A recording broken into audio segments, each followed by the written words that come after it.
রমজানের আগে জুমার রাতে আল্লাহ সুবহানাহু ওয়া তাআলার এই তিনটি নাম ৭ বার পড়ুন। আপনার কত কোটি টাকার ঋণ, আপনার কত লক্ষ টাকার ঋণ আল্লাহ সুবহানাহু ওয়া তাআলা তা মুহূর্তের মধ্যে পূর্ণ করে দেবেন।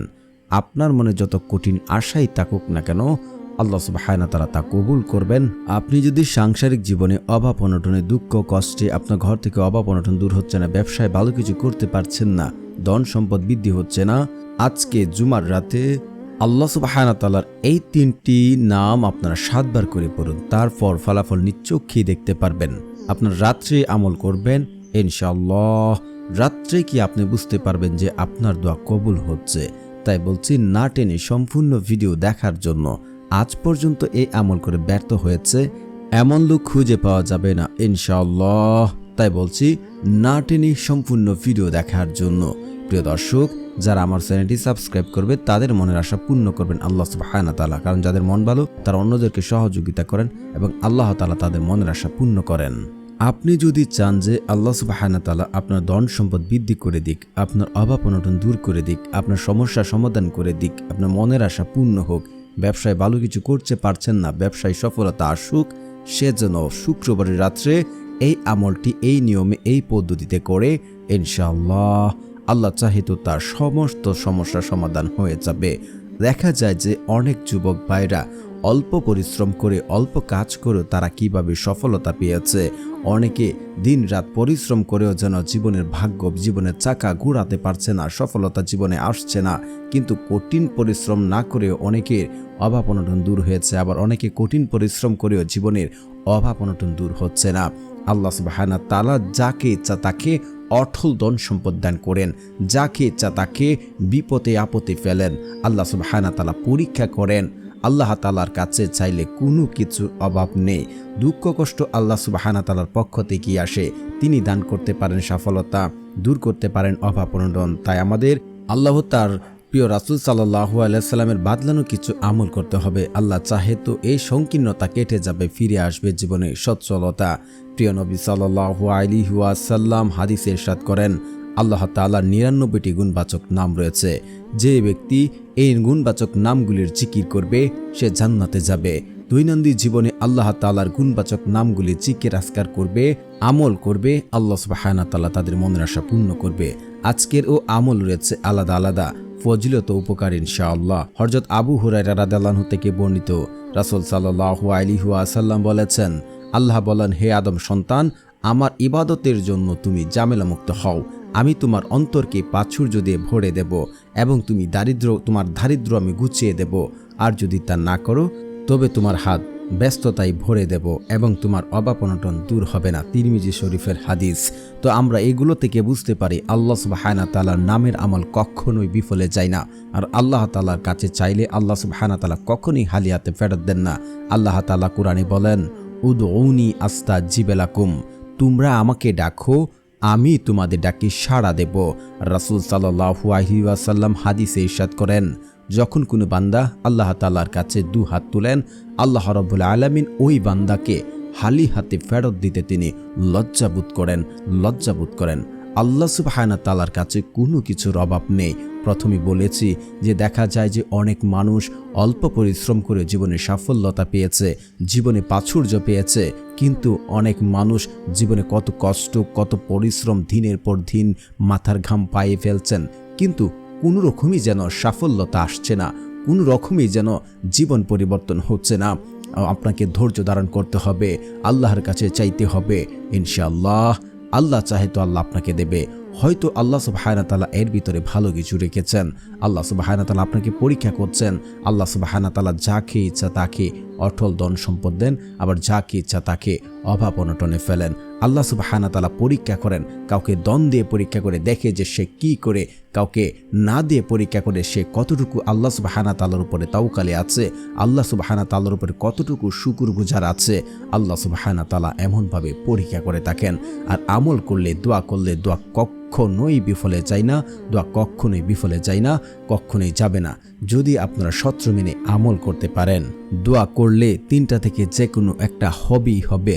আপনি যা চাচ্ছেন দুনিয়াতে আল্লাহ হুব তা দিয়ে দেবেন, নয়তোবা সেটা আপনার বিপদ আপদ অভাব অনটনের দূর করার ব্যবস্থা করে দেন, নয়তোবা আপনাকে সেটা আখিরাতের জন্য আল্লাহ সুবহানাহু ওয়া তাআলা রিজার্ভ রেখে দিয়েছেন। দোয়া করলে দোয়া কখনোই বিফলে যাবে না। যদি আপনার মাঝে কিছু শর্ত খুঁজে পাওয়া না যায়, শর্ত হচ্ছে আপনাকে হালাল খাবার খেয়ে দোয়া করতে হবে, কারণ আল্লাহ সুবহানাহু ওয়া তাআলা পবিত্র, তিনি পবিত্রতা পছন্দ করেন, আর হারাম দ্বারা গঠিত শরীর সেটা জান্নাতে প্রবেশ করবে না।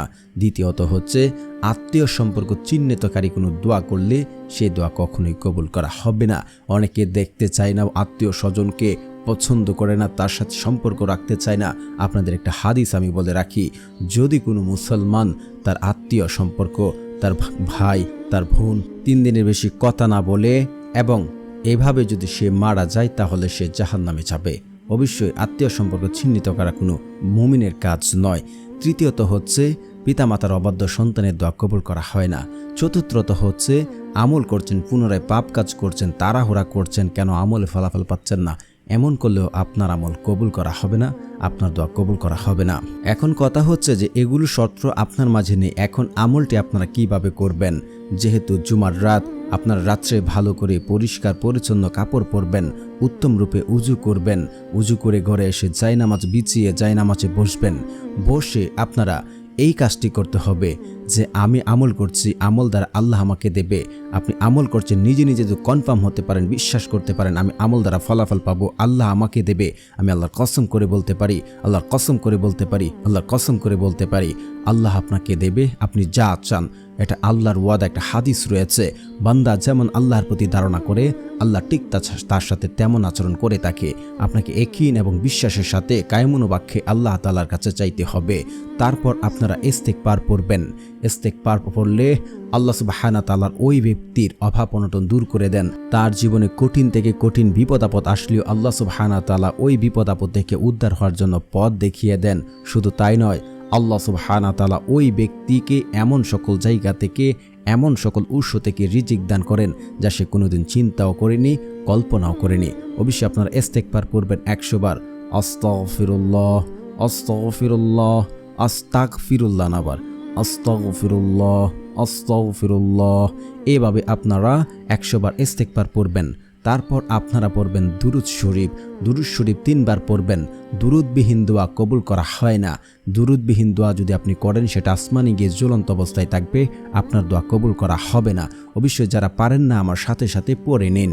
আল্লাহুম্মা সাল্লি আলা মুহাম্মাদ ওয়া আলা আলি মুহাম্মাদ কামা সাল্লাইতা আলা ইব্রাহিম ওয়া আলা আলি ইব্রাহিম ইন্নাকা হামিদুম মাজিদ। আল্লাহুম্মা বারিক আলা মুহাম্মাদ ওয়া আলা আলি মুহাম্মাদ কামা বারাকতা আলা ইব্রাহিম ওয়া আলা আলি ইব্রাহিম ইন্নাকা হামিদুম মাজিদ। তারপর একবার আপনারা সূরা ফাতিহা পড়ে নেবেন। বিসমিল্লাহির রহমানির রহিম, আলহামদুলিল্লাহি রাব্বিল আলামিন, আর রহমানির রহিম, মালিকি ইয়াউমিদ্দিন, ইয়াকা নাহবুদু ওয়া ইয়াকা নাস্তাঈন, ইহদিনাস সিরাতাল মুস্তাকিম, সিরাতাল্লাযীনা আন'আমতা আলাইহিম গায়রিল মাগদুবি আলাইহিম ওয়ালাদ-দাল্লিন, আমিন। তারপর আপনারা 10 বার সূরা ইখলাস পড়বেন। বিসমিল্লাহির রহমানির রহিম, কুল হুয়াল্লাহু আহাদ, আল্লাহুস সামাদ, লাম ইয়ালিদ ওয়া লাম ইউলাদ ওয়া লাম ইয়াকুল লাহু কুফুয়ান আহাদ। তারপর আপনারা এই দোয়াটি পড়বেন 3 বার। আল্লাহুম্মা কফিনি বিহালালিকা ওয়ান হারামিকা ওয়া আগনিনি বিফাদলিকা আম্মান সিওয়াক। আমি আবারও পড়ছি, আল্লাহুম্মা কফিনি বিহালালিকা ওয়ান হারামিকা ওয়া আগনিনি বিফাদলিকা আম্মান সিওয়াক। যদি আপনারা এই দোয়াটি পড়েন, আপনার কোটি টাকার ঋণও যদি থাকে, আল্লাহ সুবহানাহু ওয়া তাআলা তা পরিশোধ করার ব্যবস্থা করবেন। তারপর আপনারা আল্লাহ সুবহানাহু ওয়া তাআলার এই 3টি নাম পড়বেন। তো প্রিয় দর্শক, যারা আমার চ্যানেলটি সাবস্ক্রাইব করবেন তাদেরও মনের আশা পূর্ণ হবে, কারণ যাদের মন ভালো তারা অন্যদেরকে সহযোগিতা করেন, আল্লাহ সুবহানাহু ওয়া তাআলা তাদেরও মনের আশা পূর্ণ করে থাকেন। তো প্রথম নামটি হচ্ছে ইয়া মুজিবু, ইয়া মুজিবু, ইয়া মুজিবু। কোনো ব্যক্তি ইয়া মুজিবু পড়লে সে ব্যক্তি যা দোয়া করবে আল্লাহ সুবহানাহু ওয়া তাআলা তাই কবুল করে থাকেন। এবং শুধু সে যদি লিখে সাথে রাখে, সে যদি কাউকে বিয়ের প্রস্তাব পাঠায়, তার বিয়ে হচ্ছে না, তাহলে সহজেই তার বিয়ের প্রস্তাব গ্রহণ করবে এবং ইনশাআল্লাহ তার বিয়ে হয়ে যাবে। তারপর আপনারা পড়বেন ইয়া আল্লাহ, ইয়া আল্লাহ, ইয়া আল্লাহ। এভাবে আপনারা 7 বার পড়বেন। তারপর আপনারা আল্লাহ সুবহানাহু ওয়া তাআলার এই নামটি পড়বেন, ইয়া গফফারু, ইয়া গফফারু, ইয়া গফফারু। এভাবে আপনার 7 বার পড়ে আল্লাহ সুবহানাহু ওয়া তাআলার কাছে দোয়া করুন, ইনশাআল্লাহ ফলাফল নিজ চোখেই দেখতে পারবেন।